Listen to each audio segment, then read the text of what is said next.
Hi, everyone. I hope everybody is doing great.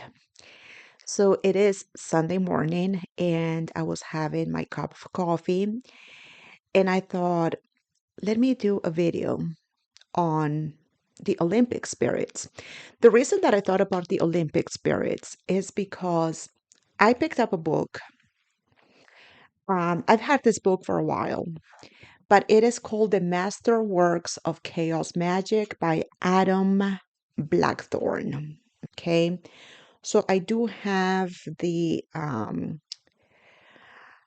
Kindle version. I don't have the actual book for this, but this comes from the Gallery of Magic series books, and I've done a few videos about the Gallery of Magic. But I wanted to speak specifically about the Olympic spirits, not so much about chaos magic, but more about the Olympic spirits. So, who are the Olympic spirits?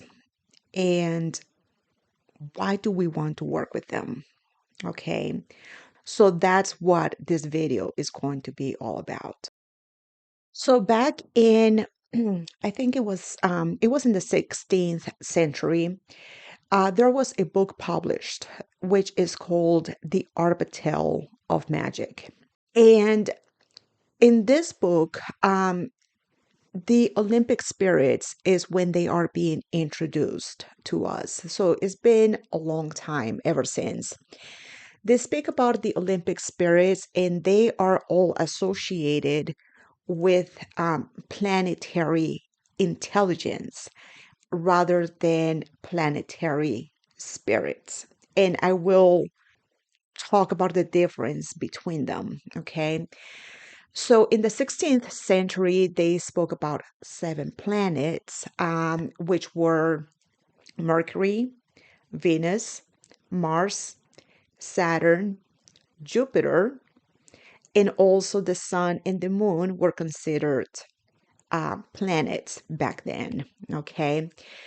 So the Arbatel of Magic speaks about the intelligence that governs all of these planetary forces, and they are supposed to be wise and benevolent forces that are there to help us out and assist us with whatever it is that we need.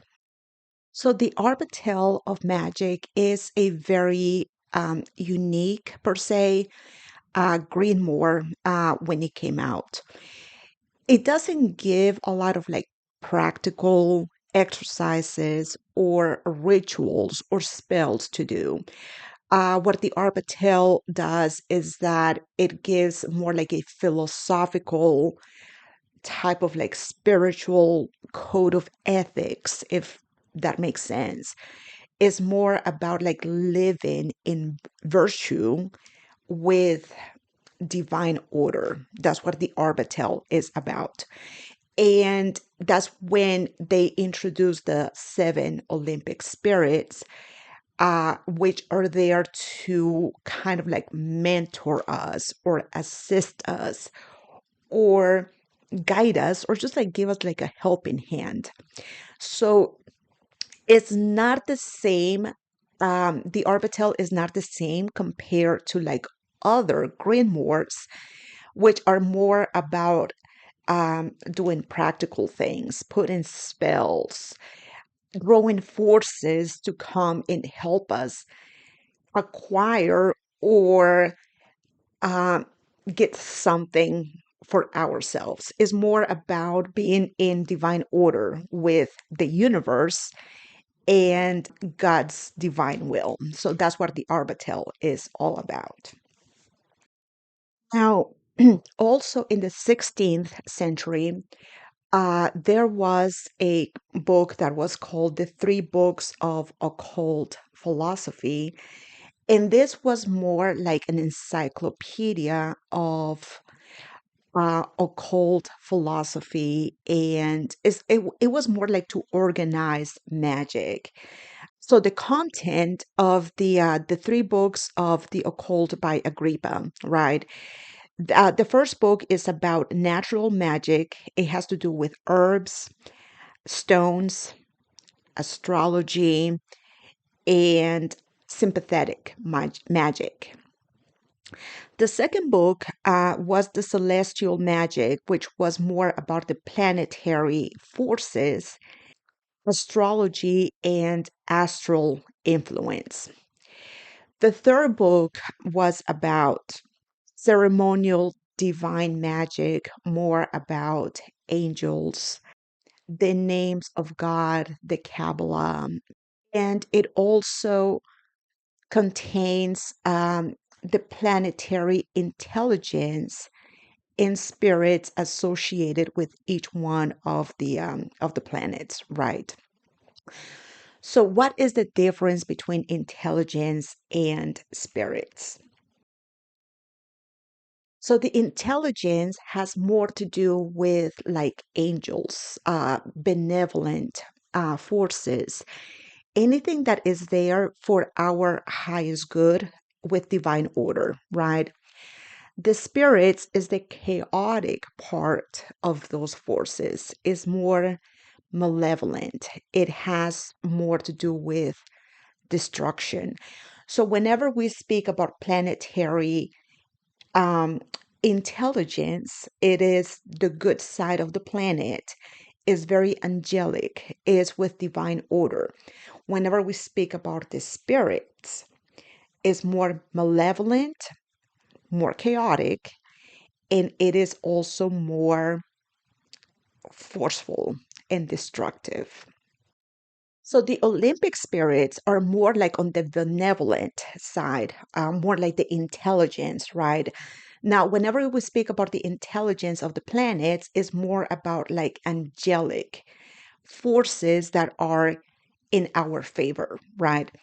But when we speak about the Olympic spirits, which are on the same side as the benevolent, these are more like governor forces, and by governor is that they have legions, thousands and thousands of legions of forces that they govern. They are in charge of all of those legions.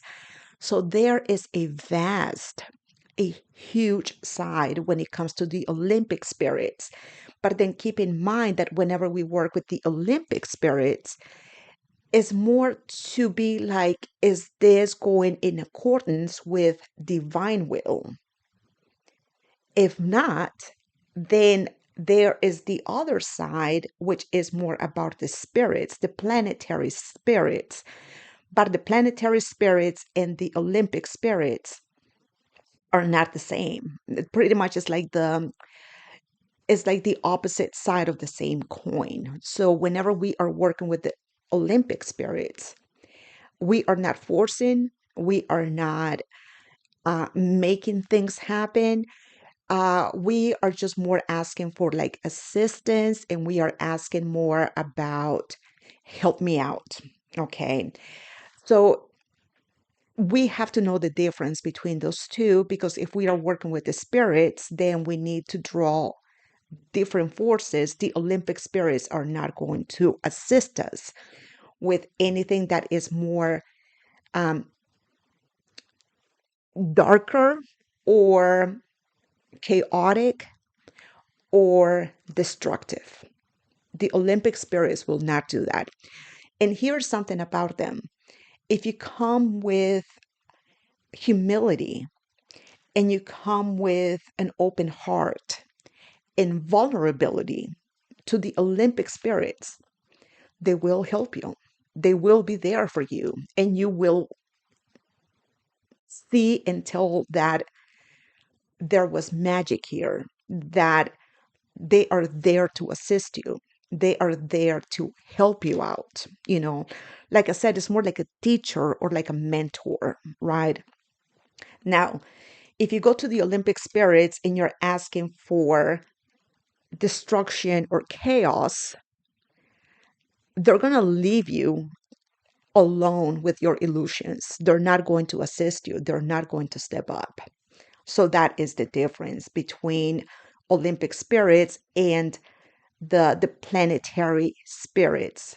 They're almost like the same, but they're not the same, if that makes sense. So now let's talk about each one of them. So Arathron governs Saturn. Okay. So how can we work with Arathron when it comes to the intelligence of Saturn? Whenever we invoke Aratron, is about commitments. It is about giving us um, like long-term goals whenever you want to do like um, let's say that you're like in a fitness program is going to give you that extra will to do it because Arathron, which is associated with Saturn, is all about commitment. It's all about long-term goals, discipline. If you are working on yourself, if you want to better yourself, that's where Arathron will come in handy and he will help you out. He will give you that mm, discipline that is needed if you are really committed to it. Um, it can also help you detox your life if you are looking to quit a bad habit, remove distractions, get rid of something that is not for your better good. It will assist you with those things.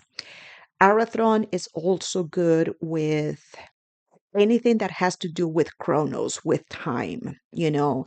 So if you are putting your time into something, let's say that you are into agriculture, you are into something that takes time to ferment, for instance, it will also assist you with that. It's all about patience, it's about working, it's about putting the time, it's about discipline. That's what Arathron is there to assist with.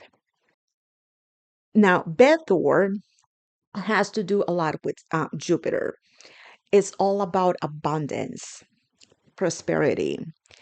Bethor has to do with um, getting new clients. You know, anything that gives you um, a way to grow, to expand. So if you need new clients, you know, this is one of the forces that you can work with. If you need to be, if you need like the right connections, the right networks, the right people, the right teacher, the mentor, Bethor is like, I'll help you find the right person. I'll help you find the right mentor. If this is really something that you need to do, is anything that has to do with growth, growth, growth.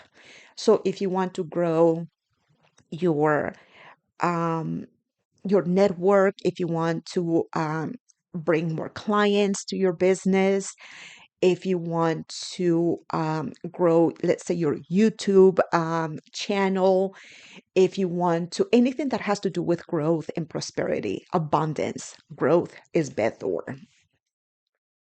Now we have Phaleg, and Phaleg is associated with Mars. Okay, so this is Mars energy. Mars energy is about confidence, stamina.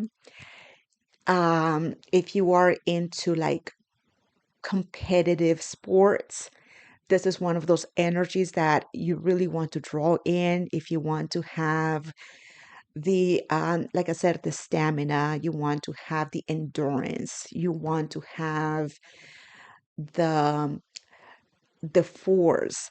Um, Phallic is all about boundaries. I mean, Mars energy is, think about the warrior. You know, this is the warrior. This is the one that stands firm and very strong in front of whatever it is that is in front of him.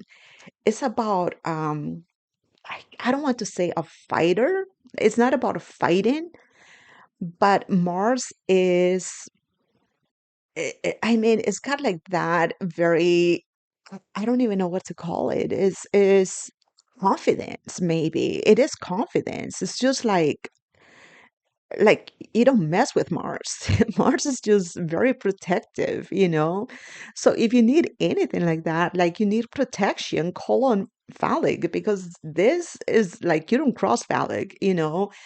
Um, there is a lot of power when it comes to Mars. There's a lot of endurance and competition, and it's got that energy, you know, almost like fiery energy. That is phallic. So if you need anything to do with that, um, then call onto this because it's going to be there to assist you as well. Then there is Og. I don't know if I'm pronouncing that correct. It's spelled OCH, but the CH doesn't sound like oak. It doesn't sound like oak. It sounds more like og, you know, like a G. Og. Okay. So Og is associated with the sun. Anything that, whenever I think about the sun, I think about the solar plexus, you know, is about is about confidence as well, just like Mars, but it's different. But it's all about radiance, charisma, magnetism. You know, it's like you know, like think about it like a sunflower, how it follows the sun. It's like about that attraction, you know. It's all about clarity as well. You know, whenever we think of the sun, it's very clear. We are at, you know, like under the light of day. So if you need to have clarity about something, if you need exposure, you know, because that is the sun, is exposure. If you need truth, you know, there is that energy of Og that is about knowing thyself. It's like that solar plexus, you know, it's about that confidence. Magnetism is very radiant, is very clear, is very it's almost like a sun glow. It's just very beautiful energy. And like if you want to be per se like the center of attraction for some reason, you know, then you can call on to Og. If you need clarity about anything, call on to Og. Um, and I would probably make a video about each one of the planetary forces just to like give it more essence to what they really mean because there is so much to it. You know, like I'm just giving a very surface explanation as to each one of these forces. Okay. Then there is Hagith, which is associated with the planet Venus. Okay. So whenever you think about Hagith, think about Aphrodite. Okay. It's all about beauty, attraction, um, charm. If you want to be more confident about yourself, it has a lot to do with self love, healing the broken heart, beauty, forgiveness, glow, attraction, Hagith. And what I would suggest is that everybody do your own homework if you are looking to work with the Olympic spirits and do your homework about each one of them and allow your intuition to guide you in the process in regards to what it is that you need. Because, like I said, for instance, like when it comes to like the sun and Mars, they are very similar, but they're very different at the same time. So allow your intuition to guide you through all of them. Then there is Ophiel, which is associated with Mercury. Mercury, think about the first planet in the solar system, which is Mercury. Have you heard about Mercury retrograde? It happens more often um, than we, you know, we wish for. We have about three Mercury retrogrades in a year, and that is because this is the closest planet to the sun, so it moves very fast. You know, Mercury is speed. Okay. So if you need something to happen quick, fast, you don't have time. We need results quickly. Ophiel, this is the planet that you want to call upon. Don't call on to Arathron because it's going to make you wait. Arathron is going to make you build the discipline. It's going to make you build the patience. OFL is not about this. We need quick, pronto, now. Okay. So it's all about fast results. Okay. OFL also has a lot to do with the mind, thoughts, speech, communication, writing, anything like if you need to give a speech about something, it would be on OFL, that you call upon. Can also help you connect with spiritual messages, if you need synchronicities, if you need signs, call upon OFL. Okay. Now, my favorite one by far is full, which is associated with the moon. Now, whenever I see the moon, I always call the moon Señora Luna. I have a lot of respect for the moon. I love the moon. So, whenever we see the moon, there is this pull towards it, you know. It has to do a lot with our emotions, just like the moon um, pulls the tides of the ocean. We are also very drawn to the moon for the same purpose. Okay. So it has a lot to do with our compassion, empathy, anything that has to do with emotions, our intuition. It can help us dream more often, be more connected to our subconscious mind. Whenever we think about full or the moon, it's just like there is this magnetism, this attraction to it, because there is that as well. Also, like if you need that type of, like if we're looking at full as the moon, and we're talking about that attraction, is more about like an emotional attraction. If we want to be more perceived more romantically um, from someone, then it would be full, where Hagith is more about appearance, is more about beauty.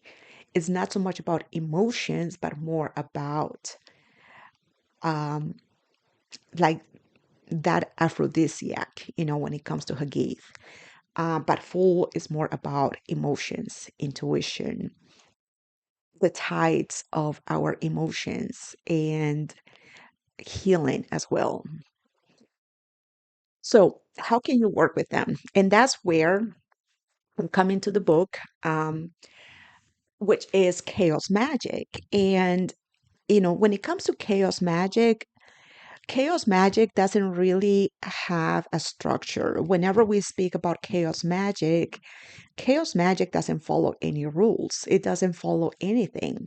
You create as you do it, you create as you speak. You make your own rituals. When it comes to Chaos Magick, there is no manual to follow. You just create it. Now, the thing about Chaos Magick is that if you think that crossing your fingers is going to bring you something, then that is too easy.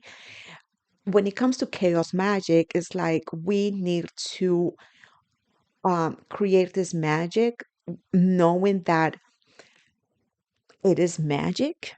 It is magic. Like we're not asking for like, oh, I want some coffee and then I'll just get it. No. When it comes to like Chaos Magick, it's like, okay, I know there is a possibility that magic is involved here. It's not about crossing my fingers and hoping for the best. That is not magic. Okay. So when it comes to Chaos Magick, yes, you do have to put effort to create Chaos Magick. Now, how you put the effort is totally up to you, because there is no rule. when it comes to chaos magic. You can just like light a candle, invoke a spirit, and then call it a day, Or you can be more ritualistic. It just depends on each and every single person. Now, the way that the chaos magic, like I said, by the Gallery of Magic, it gives a ritual that is very simple. And it's like follow it and it will like you will see results when it comes to it, right? Now, what they do describe here, let me just go back to that page. Mm, okay. So step number one when it comes to the book, the master, I need my readers for this.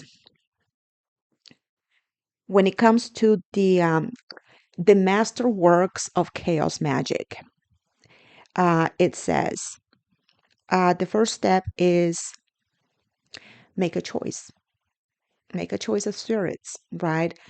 Choose which spirit is the one that is going to assist you, which one is the one that you want to call upon.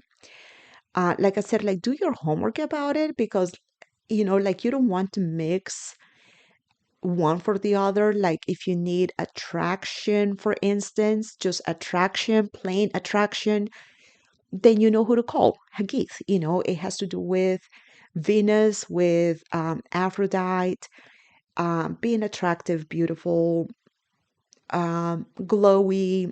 Well, glowy, that would be more like oak. But just like use your intuition. So that's that is the first step. Don't confuse attraction for like full, which is more like emotional attraction or like emotional connections. Okay. So the first step is choose the spirit. Which one is it? Allow your intuition. Know what forces you are calling upon. Now, step number two, it says confess your sins. I really, really enjoyed this one here. I really liked it when I read it.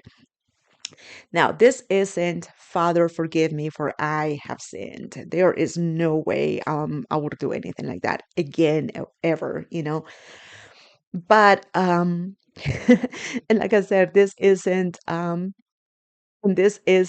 sorry, Daddy, I've been a bad girl either. When it says to confess your sins in this book, it is like tell the universe, like talk to the universe and be like, you know what? I have some burdens upon me and I have some things that are heavy and I'm just tired. I don't want to carry this anymore. Can I just like give this back to you so I can go out and play? You have to play with magic. You have to like have fun with it. Like if you have any programming, if you have any beliefs, if you have anything that is holding you back, put that aside. Like confess your sins. Like, you know what? I have this belief or I have this idea that is not serving me. Can I just like give it back to you so I can go out and play, so I can do my magic, so I can just be, so I can be creative? Just do that. Like allow yourself, give yourself permission, give all of your troubles, your burdens, your everything back to the universe. Like, I just want to go out and play. Can I just give you this? So that is the step number two. And I really enjoyed that. Step number three, it says, find your power. Now, find your power, first of all, like I said when at the beginning of the video, when it comes to the Olympic spirits, you have to be humble with them. Don't go asking, demanding things, but at the same time, like find your power. Whenever you speak to the spirits, to the I don't want to call it spirits because I just gave the difference between spirits and intelligence. But when you talk to the forces of the planets, be like, I have authority for this. I have the right to receive this. I have power because God gave it to me. Whenever God gave us free will, we have the free will to ask. And it says, ask and you shall receive, you know? So just I find that power, like I know what I'm asking for and I have the right to get this. It is my birthright to get it. Now, when you do it with humility. Don't be demanding, And something that happened to me the other day um, is that I was outside and I have two boys, I have two children. I mean, they're teenagers now. But I was outside, I had music on outside, and I was just, you know, having a good time outside. And one of my children inside the house told me, now, there was no way I could have heard him. No way. Because I had music, I was outside, he was inside the house, and he just said, Mommy, guess what? I heard him. I heard my child calling me. So keep that in mind when you talk to the spirits. There is the same link, the same way that a child has that bond with a mother, that even when the child says mommy and she is outside and she's got music on, she can still hear him because there is that bond and that connection. So keep that in mind, okay? So the reason that I'm saying that is because step number 4 in this book, it says, pull out to the Olympic spirit. Okay. Now, in this book, it says, call the Olympic spirit 3 times. Okay. So if you're calling on to Hagith, you say it 3 times. Hagith, Hagith, Hagith, you call the spirit 3 times. I give the example about me and my son. He called me once and I showed up right away. And like I said, there was no way I could have heard him, but I did. And I came inside and I said, did you call me? And he's like, yes. Okay. So the reason that we call the spirit here, according to the book, 3 times, is not so much about the spirit per se, or the force or the intelligence per se, but it's more about us. It's like if we call the force 3 times, it's more like we are aware and we acknowledge that we are calling on this spirit. They heard us the first time. The reason that we call it 3 times is not because they didn't hear us the first time, it's because we need to be like, this is what I'm doing, this is what I'm calling, this is who I'm petitioning right now. But the reason that you call it 3 times is not because of the intelligence or the force, is more about ourselves. Okay. Now, tell the spirit or tell the force or the intelligence what it is that you want. So I'm going to give the same example about my son. Um, at the time, he was having some problems with the computer. He called me and I came inside and I was like, did you call me? And he's like, yes. So it says here, tell the spirit what you want. Now, don't go telling the spirit this long story. Keep it precise, get to the point. Just tell the spirit what you need, okay? So I'm going to give the example about my child again. I came inside the house. Did you call me? He says, yes. I have a problem with my computer. I need to do some homework. Can you help me figure it out? Okay. Pretty much that was it. It's the same thing with the spirits. It's the same thing with the forces. Hagith, I have a problem. I don't know how to resolve it. Can you help me figure it out? Okay. Hagith, I really like this very specific person. I don't know how to appear more attractive to them. Can you please help me look more charismatic to this person? That's it. That's all you have to do. Tell them the problem, how it is affecting you, okay? And can you do this for me? Like, give them the solution. Can you do X, Y, and Z for me? Don't leave it so open, like, can you help me out? No. Can you help me look more attractive to this person? Can you help me get their attention?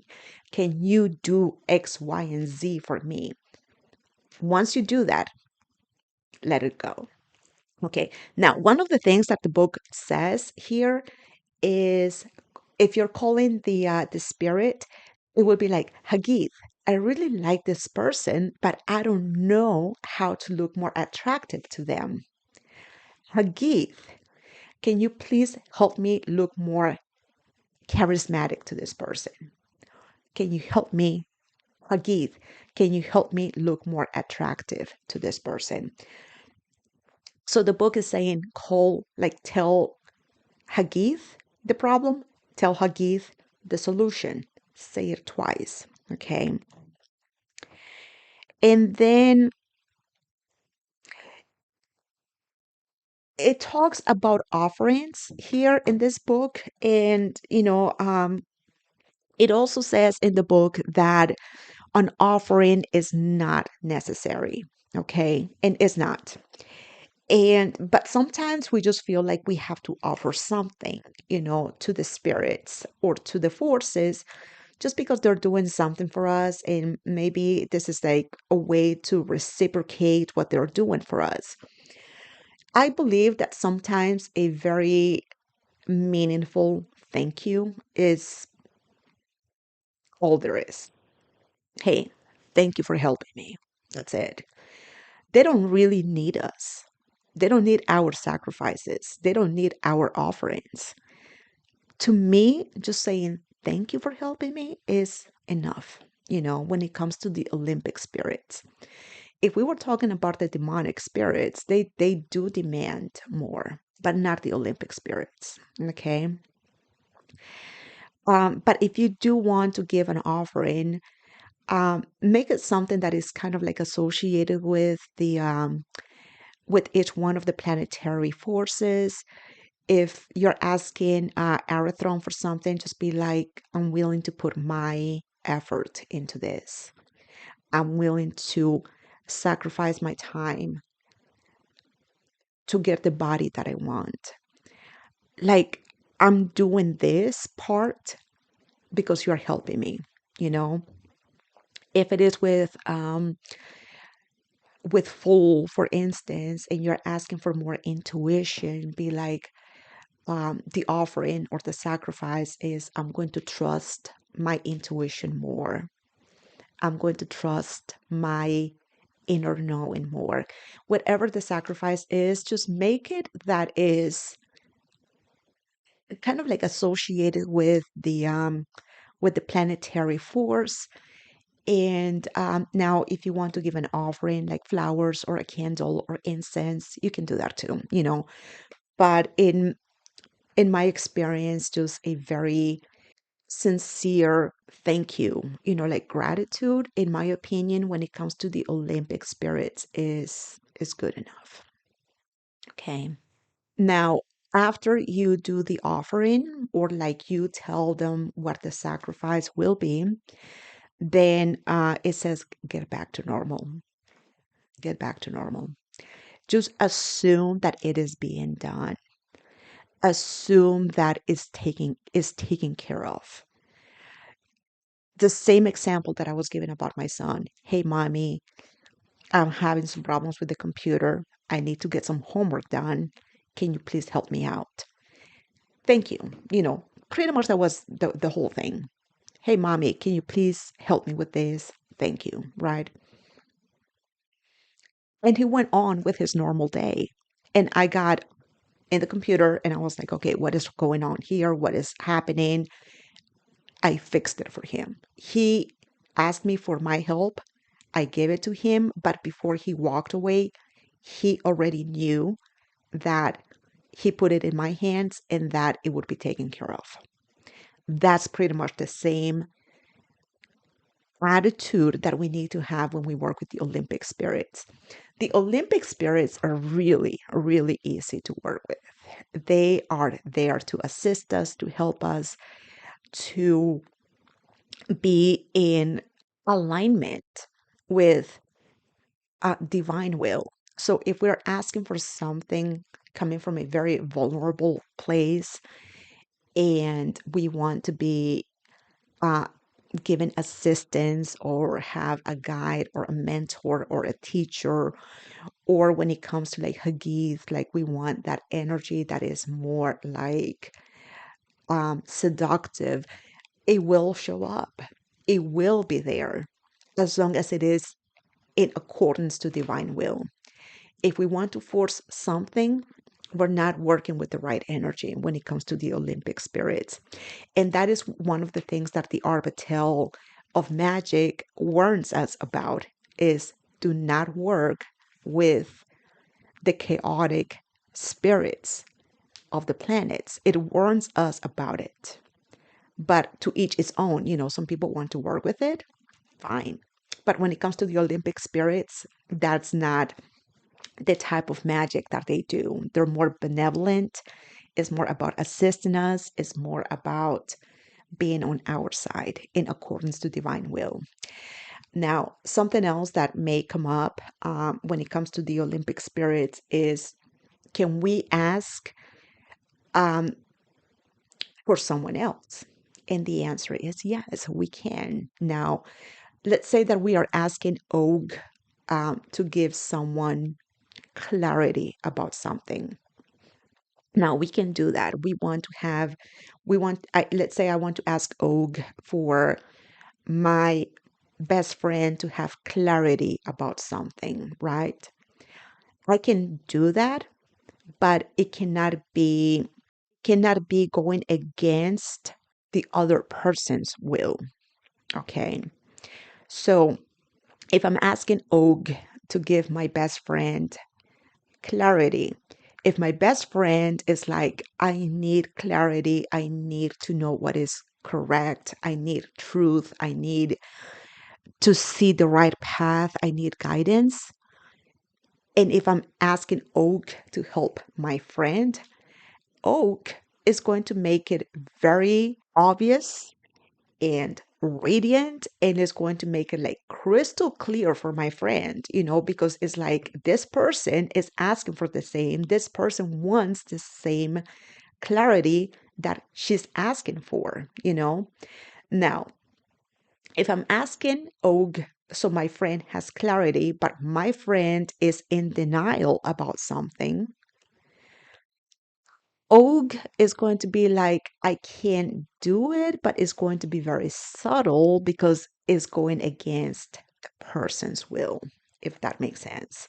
So it's not going to be like crystal clear, it's not going to be evident, it's not going to be obvious, it's not going to be like a neon sign for my friend to see. It's not going to be like that. It's more subtle. It's more like, this is the way, but it's your choice. So when it comes to the Olympic spirits, I love them. I have worked with them for many years. And that is because I've been, working with tarot and planetary energies for many years as well. So when it comes to them, I totally vouch for them. You know, like I said, they are not forceful. They're not forceful, but there is more about divine will. So if you're asking these spirits to help you with something that is more against the odds or like against divine will, they will leave you hanging with your illusions. They will not assist you. They will not help you. That's when you call on other spirits, more chaotic spirits. And each planet has them as well, but not the Olympic spirits. Like that's why I wanted to tell the difference, because the Olympic spirits are there to assist, not to go against the odds. Okay, so if you like this video, please let me know. If you would like to get more about each one of the spirits, like I said, I'm very acquainted with them. When it comes to this book, Chaos, the Masterworks of Chaos Magic, there are several books that I have reviewed about the Gallery of Magic, and I really like this company, or like this book series, because it has worked for me. Chaos Magic is is really is too is as complicated as you want it to be, or as easy as you want it to be. It's all up to you. But the way that it shows here how to work with the spirits, or with the chaos, the Olympic, not chaos, Chaos Magic, how to work with the Olympic spirits is very easy. It's very easy. It doesn't ask for candles. It doesn't ask for anything. It's just like, know what you want, ask for it. If you want to do an offering, and just like move on, and like know they are working with you. Okay. So I really vouch for this. I really like this book a lot as well, The Masterworks of Chaos Magic by Adam Blackthorne. And like I said, if you like this video, let me know. If you would like to get more acquainted with the Olympic spirits, maybe I can make separate videos for each one of the Olympic spirits, if this is something that you would like to know. Okay. This type of magic is not something that a lot of people like to do with when it comes to the Olympic spirits, because it's not so much about really like getting something, or like putting spells, or doing rituals, or like not attracting someone. Like you can attract someone as well, but it's not forceful. It's not like demon magic. It's not like the 72 angels of power. Is different. So if this helps, and if you want more videos about this, let me know in the comments. Otherwise, then we'll see what comes up next. Okay. Thank you all so much for watching. I hope it helps, and I will talk to you in the next one. Namaste.